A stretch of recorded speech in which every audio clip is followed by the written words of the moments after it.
Hello and welcome to Algebra. Today we're going to be looking into a new chapter. We're going to look at some different exponents and ways that we interact with exponents. Today we're going to be looking at zero and negative exponents.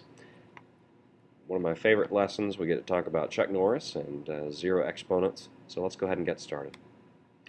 Okay, first thing you need to know is that we have a property. If you have an exponent of 0, anything to the 0 power is 1. So 4 to the 0 power is 1, negative 3 to the 0 power is 1. And you notice that this is in parentheses. If this were not in parentheses, you have to be careful because it would actually be negative 1. But if it's in parentheses, anything to the 0 power is 1. Now, something stupid for you to remember. I had very little to go on this, but it's the only thing I can think of that's stupid. Full moon, you can kind of see this is 5 to the 0. A full moon is wonderful. I don't know. You may hate a full moon, but something that we can use. Anyway, you see that little full moon? It is wonderful. So 5 to the 0 is 1. I don't know. It's something. All right, now, when we talk about negative exponents, I don't know if you're familiar with Chuck Norris or not. Chuck Norris is a big famous fighter. He's getting up there in age now, but he's just your classic kung fu, all that sort of thing. So, got a quick clip for you.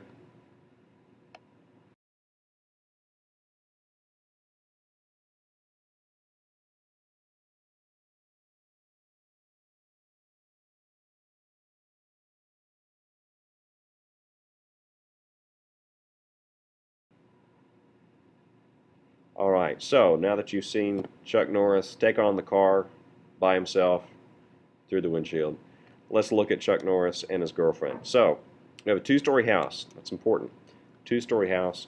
Now this is Chuck Norris. We are going to see a scenario. Now we have a two-story house. Now you may notice that Chuck Norris has his girlfriend here. Now his girlfriend is having a very bad hair day.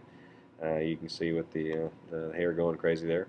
So now Chuck Norris is with his girlfriend, and there's this dude.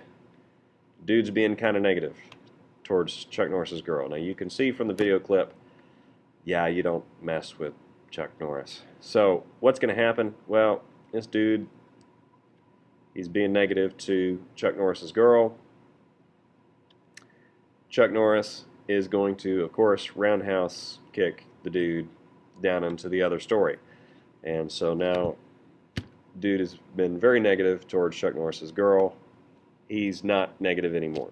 So the dude's very positive. Yes, sir, Mr. Norris. Can I shine your shoes? Mr. Norris, can I help you with anything else? So basically, once you've been roundhouse kicked in the face, then it's pretty positive thinking there. So anyway, what's going to happen is you have to think of negative exponents just like this little scenario. Now you could think that Chuck and his girl could be in the bottom story, and then of course he boots them up into the top stage. Let's look at an example. In this case, we have s to the 0. Now you remember, this is multiplication here between each one. And the 7 is kind of doing its thing. It's to the first power. That 0 does not apply to the 7. So first we have the 7. Now, s to the 0. Anything to the 0 power is 1. Remember, full moon is wonderful. So this is 7 times 1 times t to the negative 5th, 2 to the negative 1st times m squared. So go ahead and take care of all the 0 exponents. Now what we're going to do, we're going to look through and think about Chuck Norris. Now, you see this t to the negative 5th? Well, that's the dude that was being really negative to Chuck Norris's girl. That will not do. So Chuck Norris, he's not going to get everybody, just the t to the negative 5th. Also, you notice there's somebody else who's been negative to Chuck Norris's girl, and that's the 2 to the negative 1st. So we have a two-story house. Chuck Norris is not going to mess with the 7. Nope, he's going to leave him alone. He's minding his own business. Chuck Norris will not mess with a 1. However, the t to the negative 5th, he will roundhouse kick the t to the negative 5th, and it moves it down to the bottom story, where he will now be positive. He's not going to mess with Chuck Norris anymore. You notice that this 2 to the negative 1st, it boots the 2 to the negative 1st up into the second story, apparently just uppercut through the roof there, which of course only Chuck Norris could do. And then the m to the second power,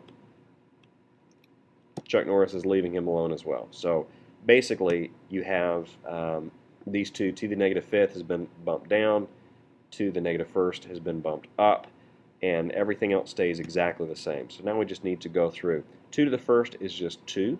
2 times 1 is 2, times 7 is 14. And we just want to put these in alphabetical order. M squared t to the fifth. And that's it. 14 divided by m squared t to the fifth. So let's look at one more example. Okay, in this example, we don't have a two-story house, so we need to make it like the two-story house. Remember, this was the two-story house. It has to start off like a two-story house. Now, in this case, 12 to the 0, a full moon is wonderful. Copy everything else down. And of course, this is multiplication between here. That's just assumed. And now we have the rest. We need to look at the negative exponents. Of course, the t to the 7th, he was cool to Chuck Norris's girl. No problem there, so he stays in the top. The u to the negative 11th, yeah, he was messing with Chuck Norris's girl. He gets kicked down or roundhouse kick to the face or whatever you want to say. Not promoting violence here, but it's just a fun way to remember it. And so that moves this down, and there we have it, t to the 7th divided by u to the 11th power. And that's the basic idea. That's how we get